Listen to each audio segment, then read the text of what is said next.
morning vlog. It is actually only 4 in the morning, so I'm going to be going back to bed after this, but I thought you should know that my port is doing awesome. It doesn't hurt at all, but guess what's keeping me up? The hives. The insane, crazy, I want to kill myself hives. Like, literally, I'm scratching them in my sleep, and it's all deriving from underneath this tegaderm. I don't really think I'm allergic to the glue so much as the tegaderm, and I can't take it off until like 5 o'clock tomorrow, so I might see if I can call someone, maybe a 24/7 nurse or something. It's crazy. It's really bad. Okay, so update on the port situation.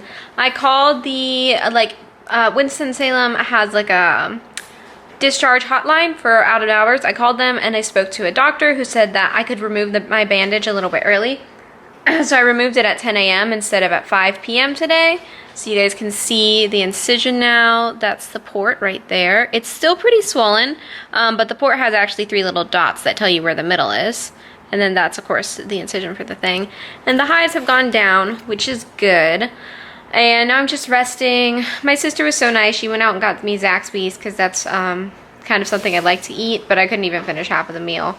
And I had to take a Zofran because I'm pretty nauseous. I think the fentanyl, because it's a, what's it called, opiate, they tend to slow motility even more, and since my stomach already is pretty slow, go figure, it's upset my stomach a lot, and I'm pretty nauseous and bloated, so I might just survive off of Boost today.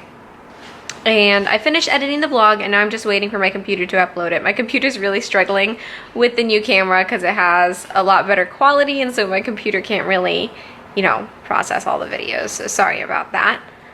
But yeah, now I'm just going to rest today easily. The most frustrating part of this recovery so far has been that I can't push my wheelchair.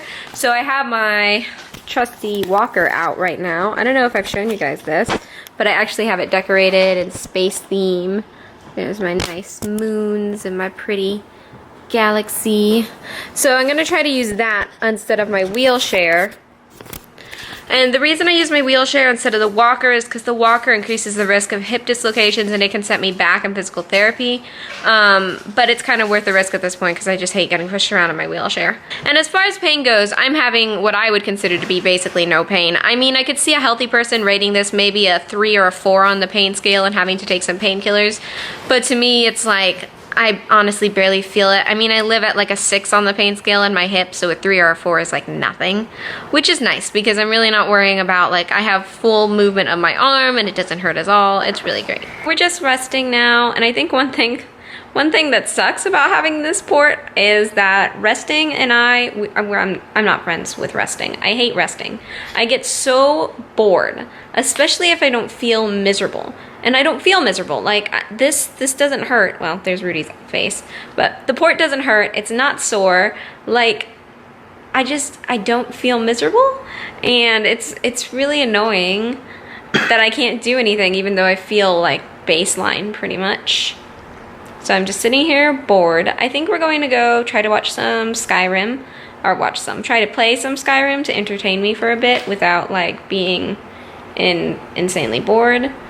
And then we'll probably just keep watching movies. It's just a recovery day for me, guys, so I'm sorry. Nothing super interesting is going to happen today, except for Rudy licking my arm and being adorable. So that's how my day's going. We just finished watching Chronically Jackie's vlogs because we got a little bit behind because of the port surgery and everything going on. Who is another awesome YouTuber with EDS and quite a few other chronic conditions. So she has a lot of symptoms day to day. Anyways, in her most recent vlog, she was talking about her and her husband's view on the word caretaker and using that to explain her husband. And if you want to see their take on it, just click on the link above. But it got Nate and I thinking, and I was like, I don't know, I just always refer to you and my mom as my caretakers. And it's not to say that they are just my caretakers, but that they are like, Nate is my fiance and my caretaker. My mom is my mom and my caretaker. But my sister and my dad, even though they live with me and occasionally help me out, I wouldn't necessarily consider them caretakers because they don't really do much for my chronic illness. So I think I use the word sometimes just to sort of, I guess, draw the line between someone who lives with me but doesn't necessarily take care of me and someone who takes care of me 24/7. I mean, my mom literally works at home so that she can drop whatever she's doing anytime I need help, because we never know what my body is going to need and when I'm going to need help. Nate spends nights at my place sometimes, way more than I ever spend nights at his house, because sometimes my mom just needs a break. And a lot of the times I need help at night, so I have to like wake up and call Nate and get his assistance.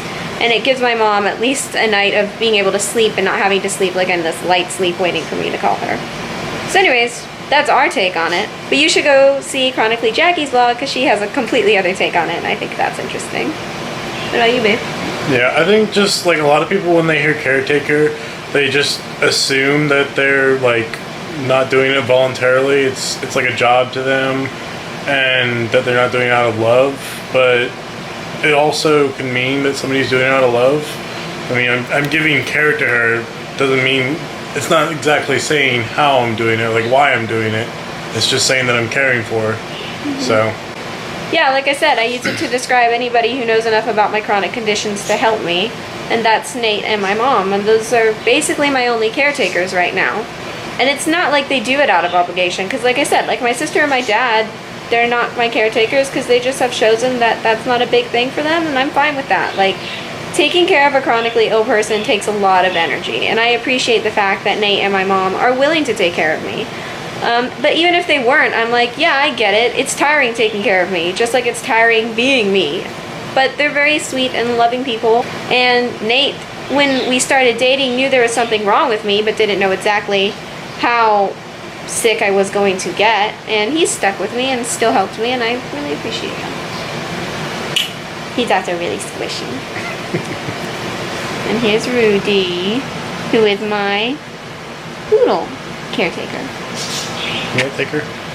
Okay guys, Nate and I are cracking up because we're playing Skyrim. We're playing Skyrim, and there's this, there's this mission where you have to go find this old coot that's like buried himself away in the tunnels. And it's funny to us because my dad is a veteran. Sometimes he's just a little bit, over security conscious for us, especially when it comes to locking the door like 10 billion times. It's very funny to us. Like, literally, we can walk 2 steps out of our house and my dad will lock the door behind us and like we can't get back in. It's insane.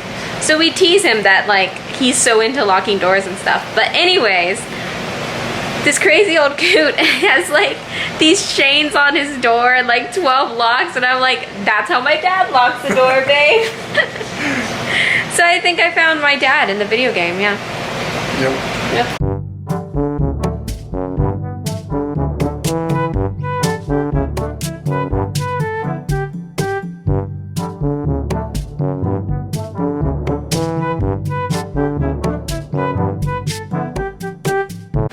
Skyrim crashed, so now I'm back to being bored.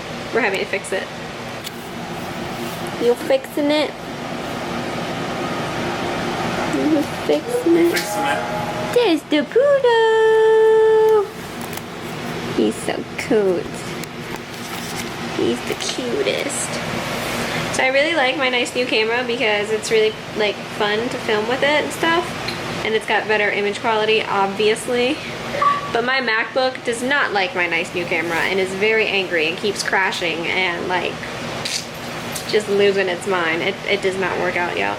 It's just terrible. So we're gonna have to figure out something to do with that. Maybe like cleaning it out or something. Who even knows? I have a port now, and I'm not gonna lie to you, every once in a while I look down on it to make sure it's still there. It's pretty surreal for me for a lot of reasons. I think probably the biggest one being that, when I first found out IV fluids helped, I was like, well, there's other medication options before I get to this. And then when that wasn't an option, I met doctors that responded in anger, or they just wouldn't do it, or they didn't agree that I needed the port. Then I started finding doctors that agree I needed the port, but that was several months later, and they still wouldn't place it. And I had 2 times where doctors tried to get the port and they failed at it. They couldn't because the hospital essentially said, we don't think she deserves a port, because my condition is, I guess, rare to be seen with IV fluid therapy. So it's just so surreal for me looking back on all the struggles that I went through to get this port, to finally have it. It's like, it's pretty amazing, but it's also pretty shocking. And yeah, I'm still getting used to it, I guess. I will definitely make a video in the future talking about how I ended up getting IV fluid therapy, my story with IV fluid therapy, and you know, how that worked out for me. I know a lot of Potsies would greatly benefit from IV fluid therapy, and they don't get it because the doctors have never heard of it or aren't comfortable with it. So many things. And so my story, while not necessarily uncommon, is certainly pretty eye-opening if you don't know about how difficult it is to get treatment when you have a rare disorder. So even though I'm really excited about having a port, the port isn't the treatment, the IV fluids are. So ironically, my POTS has been really bad today. My heart rate hasn't dropped below 115 very often, and so what's happened is I'm just really, towards the end of the day, I got really fatigued. I had kind of a pre-syncope fit. It's just not fun. And also, I am allergic to whatever it is they use to, I think, to sterilize my skin. So I've been in some majorly bad hives pretty much all day. But yeah, Nate just finished brushing my hair and attempting to braid it. I super appreciate his attempt. And he did brush my hair. He got all the tangles out of my insane hair that got so tangled for no reason. But he can't do a French braid, and unfortunately normal braids just don't stick in my hair. Still trying to learn. She has to teach me sometime when she's not feeling horrible. Yeah. So I keep telling her, like, I can do it eventually if you ever, like, teach me how to do it. I don't have a sister, so I've never had to. Well, I appreciate him willing to learn. So I'm going to end the vlog here. Thank you guys so much for watching. Please be sure to like and subscribe, and good night. Good night. Still didn't do it on cue, babe. We have to come up with something.